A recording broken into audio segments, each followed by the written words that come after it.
വൃശ്ചികക്കൂറാണ് അടുത്തത്.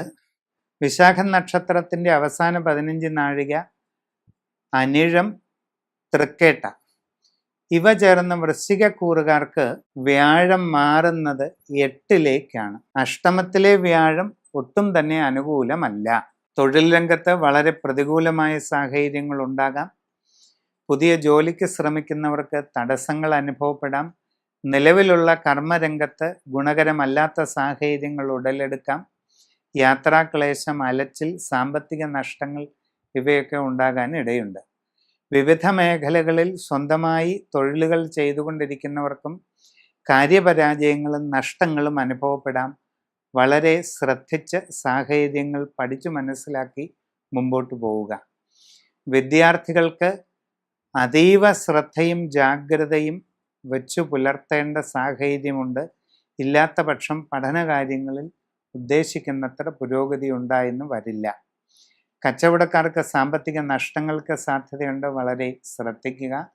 നിങ്ങളുടെ പ്രവർത്തന രംഗം, നിങ്ങളുടെ പ്രവർത്തന സാഹചര്യം, നിങ്ങളുടെ കഴിവ് കുറവുകൾ, നിങ്ങൾ എന്തൊക്കെ ചെയ്യാൻ കഴിയും നിങ്ങൾക്ക് എന്നുള്ള സാഹചര്യം, ഇങ്ങനെ നിങ്ങളെയും നിങ്ങളുടെ കർമ്മമേഖലയും സംബന്ധിച്ച് സമഗ്രമായി പഠിച്ചു മനസ്സിലാക്കി ശ്രദ്ധാപൂർവം പ്രവർത്തിച്ചാൽ വലിയ ബുദ്ധിമുട്ടില്ലാതെ മുമ്പോട്ട് പോകാൻ സാധിക്കും. കുടുംബത്തിൽ ചെറിയ പ്രയാസങ്ങളൊക്കെ ഉണ്ടായേക്കാം. ശാന്തതയോടെയും ശ്രദ്ധയോടെയും കാര്യങ്ങൾ കൈകാര്യം ചെയ്യുക. സംഭാഷണത്തിൽ വളരെ ആത്മനിയന്ത്രണം ശീലിക്കുക.